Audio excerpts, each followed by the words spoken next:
ચાલો મિત્રો, સ્વાગત છે તમારું અમારી કિયા કિચન રેસિપીમાં। તો ચાલો આજે આપણે બનાવશું મેંગો લચ્છી। તો મેંગો લચ્છી બનાવવા માટે અહીંયા આપણે 2 નંગ મેંગો લીધી છે અને દહીં આપણે જમાવી લીધું છે। તો દહીં આપણે ઘરે જ જમાવ્યું છે, તમે ચાહો તો બહારનું પણ લઈ શકો છો।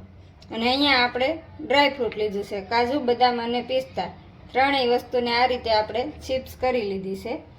અને અહીંયા આપણે સાકર લીધી છે, સાકરને આપણે આ રીતે પીસી લીધી છે અને એનો પાવડર બનાવી લીધો છે। તમે ચાહો તો ખાંડ પણ એડ કરી શકો છો।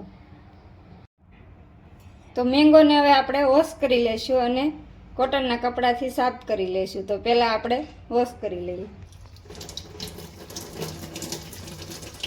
આ રીતે આપણે વોશ કરી લઈશું બંને મેંગોને। આ રીતે આપણે સાફ કરી લઈશું।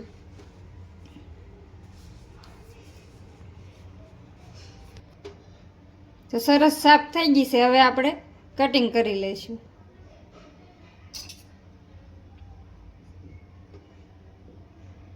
તો આ રીતે આપણે ચાકુના મદદથી કટ લગાવી લેવાનું છે। આ રીતે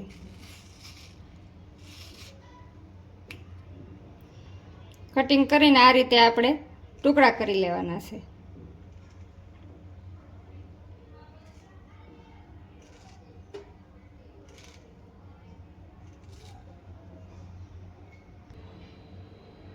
તો આ રીતે કટ લગાવી લીધા છે અને આપણે ટુકડા અલગ કરી લેશું, સાલથી ટુકડા અલગ કરી લેશું। તો આ રીતે આપણે અલગ કરી લેવાના છે। આ રીતે કટ લગાવશું એટલે આસાનીથી કેરીના ટુકડા અલગ પડી જશે ચમચીના મદદથી।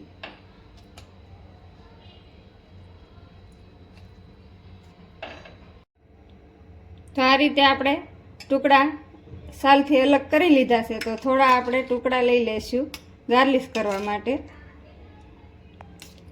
અને આની આપણે પ્યુરી બનાવવાની છે, લચ્છીમાં આપણે એડ કરશું એટલા માટે। તો સરસ આપણી પ્યુરી બની ગઈ છે આ રીતે। તો આ રીતે આપણે માટીનું એક વાસણ લીધું છે, આ રીતની મટકી। તો એમાં આપણે દહીં એડ કરીશું। તો દહીં આપણે ઘરનું જ જમાવેલું છે આ રીતે।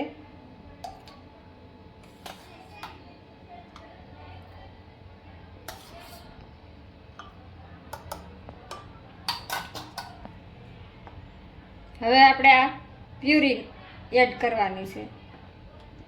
તો પ્યુરી તમારા પ્રમાણે એડ કરી શકો છો। તો આપણે આટલી બધી એડ કરી દેવાની છે। આપણે 2 મેંગો લીધી છે, 2 મેંગોની પ્યુરી બનાવી હતી એટલે આપણે એડ કરી દીધી છે। અને હવે આપણે આ સાકર એડ કરીશું।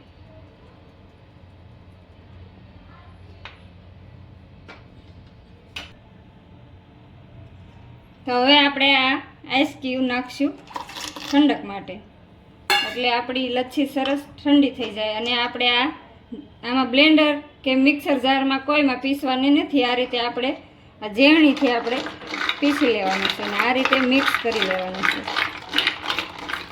બ્લેન્ડરમાં આપણે પીસ્યું તો એકદમ લીચી બની જશે અને આમાં આપણે કણીદાર લચ્છી બનશે।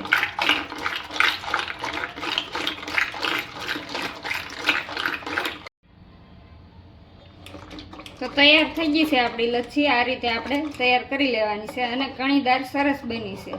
બ્લેન્ડરમાં હાવ આપણે લીચી બની જાય અને આપણે જાતેથી બનાવીશું તો કણીદાર બનશે। તો તૈયાર છે આપણી લચ્છી।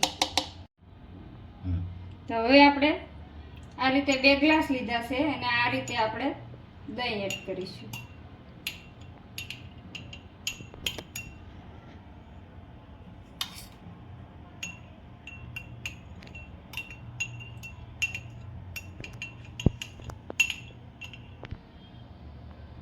હવે આપણે લચ્છી એડ કરી દઈશું।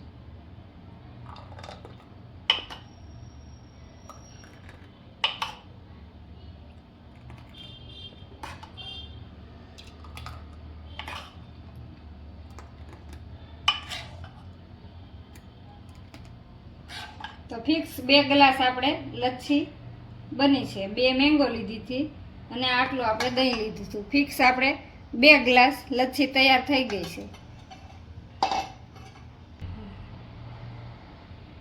તો હવે આપણે કેરીની પ્યુરી બનાવી હતી એ આપણે ગાર્નિશ કરવા માટે આ રીતે એડ કરી દઈશું.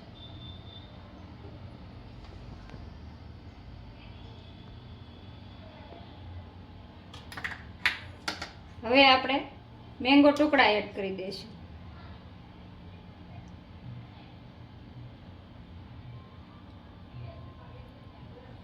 તો તૈયાર છે આપણી મેંગો લચ્છી.